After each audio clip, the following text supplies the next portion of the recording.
Hey there humans, I am Gene Pocket, and welcome to what I've been calling News for Human Use. If you're tired of the fake news, you came to the right place. If you think humans deserve better than to be interrogated for the amusement of the edutainer elite, you couldn't have found a better friend than Gene Pocket and the Human Party. If you're tired of seeing bots, machines, and artificial intelligences slither into every facet of your lives, controlling your TV, parenting your children, and pleasuring your wife, then welcome home, because I'm sick of it all. I've had enough, and I'm here to tell the machines that we've had enough. We're coming for you. And I'm here to make sure we keep America human because human lives matter. Now, if it's your first time watching, as I said, my name is Gene Pocket, and I'm the founder of the Human Party. We're the fastest growing third party in the country. I've also written several books, including Back Pocket, Tales from a Writer's Life, and Canada Don't, The Case for a Northern Border Wall. My latest is called Robots Rules of Order, a primer for human resistance, where I talk about how to resist the robot agenda. I also give helpful tips for dealing with machines, like this one. Not sure if you're dealing with a robot? Yawn. Anyone who yawns in reply is a human and an ally. Anyone who doesn't is a damn machine and, well... we don't serve their kind here. Robots Rules of Orders hits bookstores soon. Visit genepocket.org, that's G-E-N-E pocket.org for more information.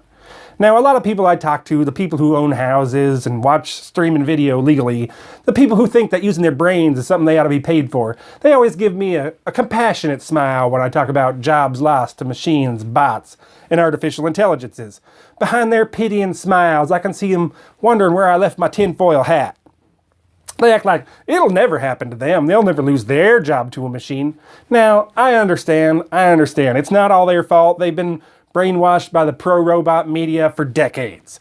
They don't realize that the machines have already completely decimated the taxi dispatcher. Video didn't kill the radio disc jockey, machines did. Automated kiosks have completely replaced the video store clerk.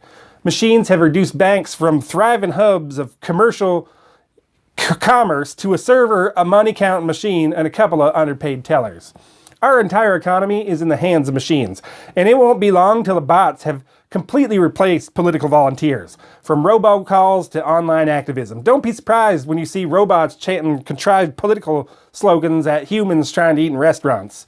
And it's not conjecture to say that they're coming for the accountants, the paralegals, the personal assistants, the teachers, the mailman, the priests, anything that requires tolerance for repetition.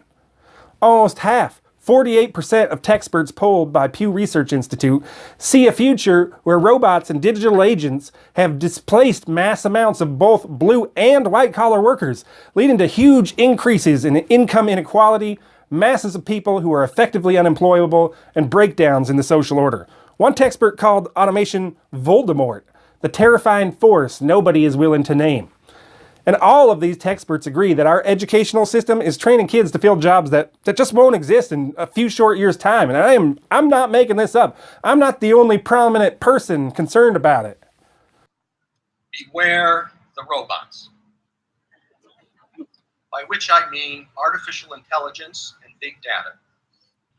My worry is not that machines will start thinking like us. I worry that we will start thinking like machines. I'm worried that artificial intelligence can change the way we think and act, and not necessarily for the better. We're in Washington, so let's take politics as an example. Artificial intelligence and big data can advise politicians what their constituents think, how strongly they feel about particular issues, how best to appeal to them, and so on. Any politician would find it very difficult not to shape his or her message to what the constituents want to hear. Artificial intelligence can change leaders into followers. I think the development of full artificial intelligence could spell the end of the human race. Once humans develop artificial intelligence, it would take off on its own and redesign itself at an ever-increasing rate. Humans, who are limited by slow biological evolution, couldn't compete and would be superseded. I think we should be very careful about artificial intelligence. If I were to guess at what our biggest existential threat is, it's probably that. And what do the robots have to say? You have been consuming too much fake news. I am, however, the only person with the courage to do anything about it. The only person to call Voldemort by name. Artificial intelligence. The only one trying to bring together a coalition of humans to stop the robot agenda before it's too late. Find out how you can help us with just a small donation at www.genepocket.org. That's GENEpocket.org, because the stakes, they couldn't be higher. And I know it looks like we're just at the beginning of this thing, that AI and tech are talked about like it's the next big thing. But this stuff is not new, folks. This is a gradual process that has been taking place for decades.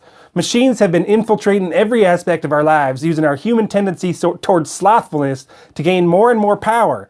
It starts off small, innocuous. Clap on, clap off, clap on, clap off, the clapper. They are always listening and always learning. Before you know it, they are controlling your calls, they're controlling your elections, and they're controlling our orgasms.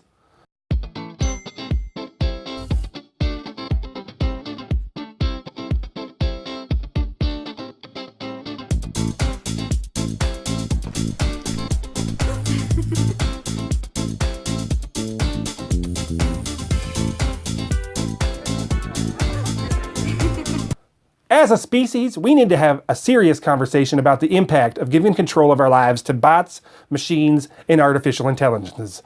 Are we really better off? Is the never-ending fear of being murdered by robots really more desirable than doing a few unpleasant tasks like touching a damn light switch?